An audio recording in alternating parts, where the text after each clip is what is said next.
And we are going to talk about the concept of social structure and social interaction. This corresponds with Chapter 4 in your book. Chapter 4 is due at 11:59 p.m. On Friday, so be sure to get those critical thinking questions in before that time. The topic this week will be on these two different concepts that are very, very near and dear to sociologists, the concept of social structure and the concept of social interaction. And along the way, we're going to learn about another concept known as social status that relates both to structure and to social interaction. So we're going to cover this in 3 segments.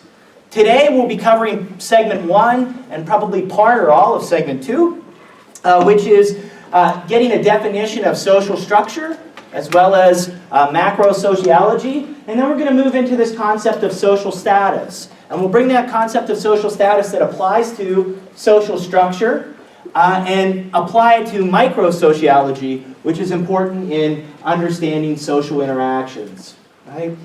And I want to link this up to what we've learned so far in the course. So far, we have studied culture and socialization. We know that culture are norms, values, attitudes, beliefs, behaviors, and practices, as well as material culture such as art and architecture and other types of artifacts that are used by a society. And we know that we learn culture through the process of socialization, which we covered in Chapter 3. So if the story of understanding human beings in society is that they are kind of born within a society that has a culture, and then they learn that culture as they grow, this would be the end of the class. But we also know that people's behavior is impacted by social forces that we don't necessarily learn. Right? Culture is a social force that we learn, we pick up, we're socialized into, and then it further shapes our behavior. But there's a thing called social structure that shapes our behavior irrespective of our knowledge of it, irrespective of our learning about it. And that's what we're going to be covering in segment 1, this concept of social structure. So segment 1 will be talking about this concept of social structure, which is this force that influences behavior irrespective of our knowledge about it. Unlike culture, social structure impacts us whether we know about it or not, right? Whether we learned about it or not. So, let's start off with a nice little anecdote here. What do you think the key to a long life is? What is the key to a long life? Just by show of hands, how many of you want to live for at least 90 years? Anybody want to live for at least 90 years? The vast majority of the class wants to live for at least 90 years. Anybody want to live longer than 90 years? Some of us want to live longer than 90 years. Hopefully, we don't have that many people that want to live a short life. I know our calling card for this generation is YOLO, right? You only live once. But it should also be, you should want a long life as well. So what are some keys to living a long life? Well, one way that we might look at keys or secrets to living a long life is to find people out there that have actually lived a long life, and see what they do, right? See what they do. So this brings us to the story of a person by the name of Jeanne Clement. Jeanne Clement. She's a French woman, and she's the oldest person ever to have lived on record. She lived to the age of 122 years old. This is a picture of her on her 121st birthday. Her on her 121st birthday. Can you imagine living 122 years? Isn't that amazing? Living 122 years. So if you ask Ms. Clement what her keys to living a long life was, well, she said, I wasn't particularly athletic. I never got interested in running. I never got interested in sports. I never got interested in really working out at all. So she wasn't very athletic. She said, I didn't really care much about my health either. So I didn't concentrate on things that I ate, as being healthy or not. I just kind of ate what I wanted to eat. I ate what I wanted to eat.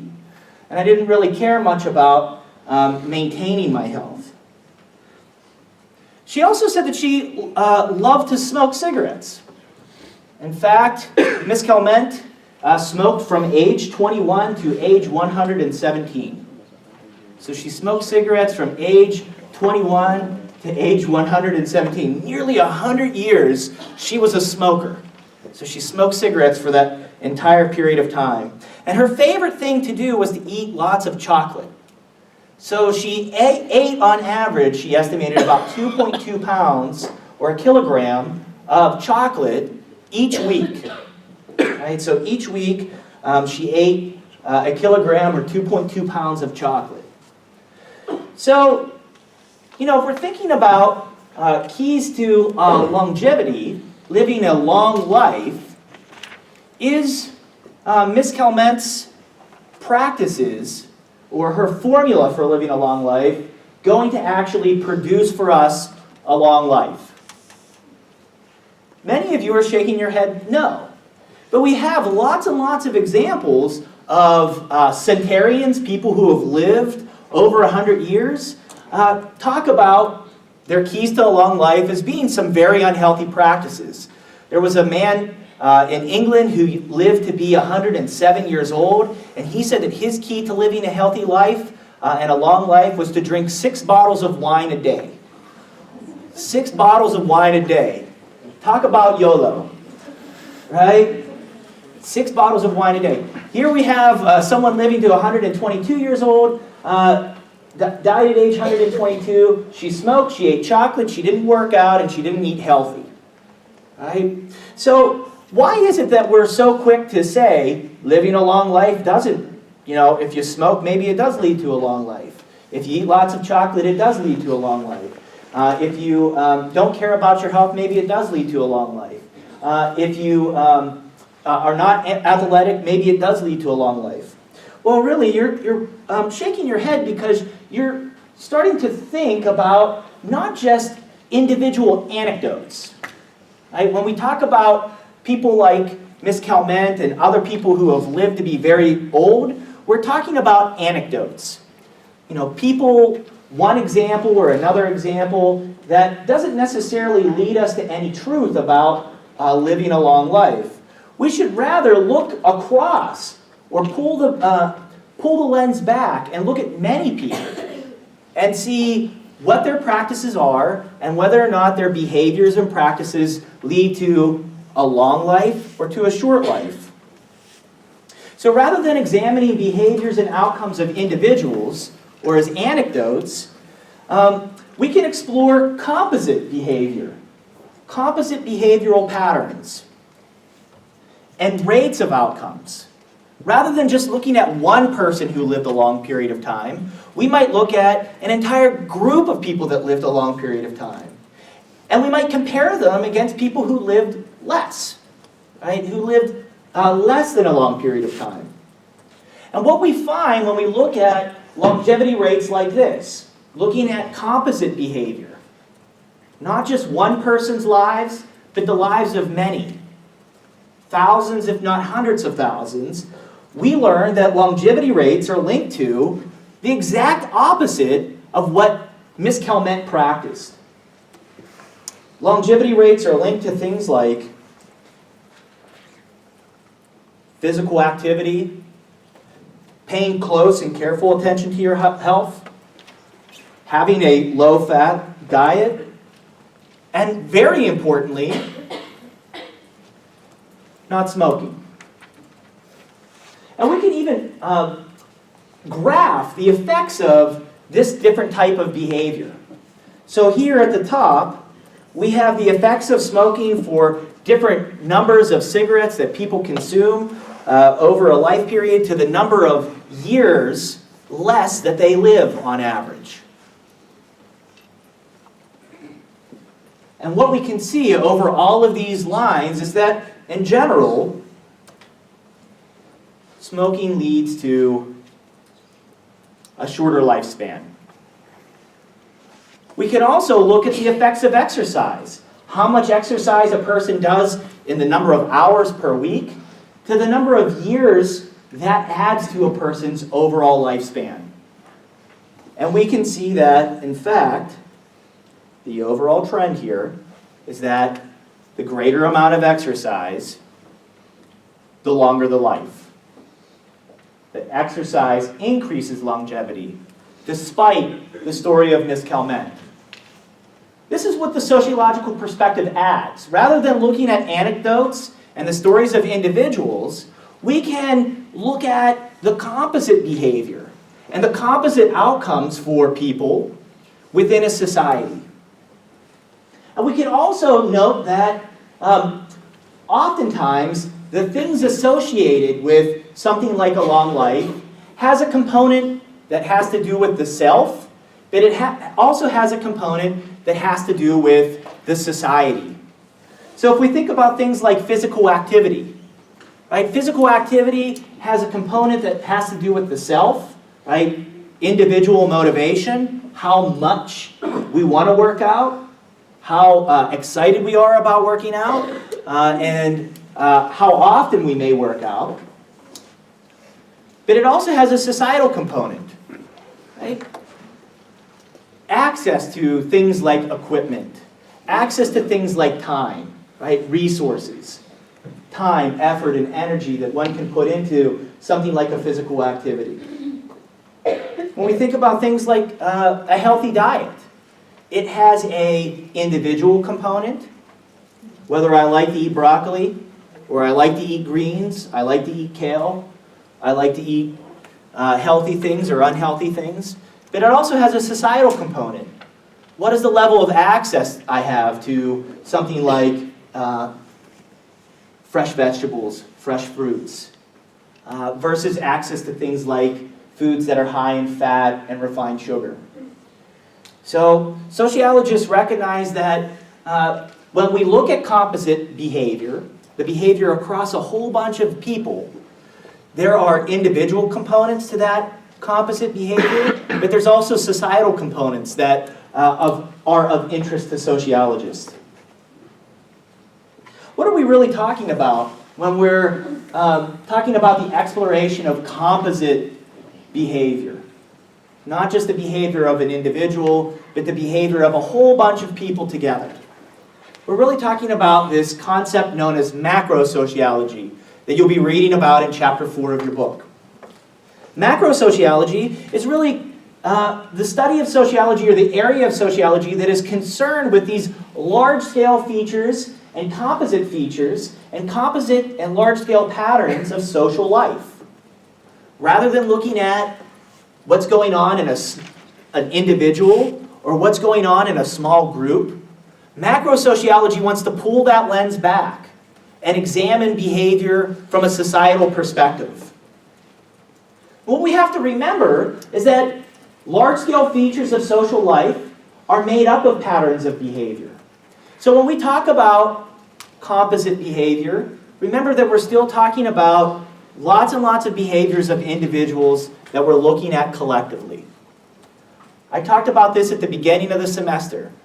Society, whether we examine groups, whether we examine organizations, or whether we examine institutions, we're still looking at patterns of behavior. And that those patterns of behavior come from people. Without people, we're just looking at empty shells. So, one of the major or most interesting or largest feature of macrosociology is the study of institutions. It's the study of institutions. Institutions are really a collection of groups and organizations that serves the needs for the continued existence of society. And sociologists kind of talk about the 5 big institutions, or the 5 major institutions that we find throughout almost all societies, especially all modern societies. These 5 big institutions that sociologists describe, which are merely a collection of groups and organizations, include family, education, economy, government, and religion. And the needs that they serve are many for the continued existence of society, but some of the major features of each of these institutions include, for the family, determining kinship ties. How within a society we know if we are related to a person or unrelated to a person is really determined through the institution of the family. Also, the processes for becoming related to a person.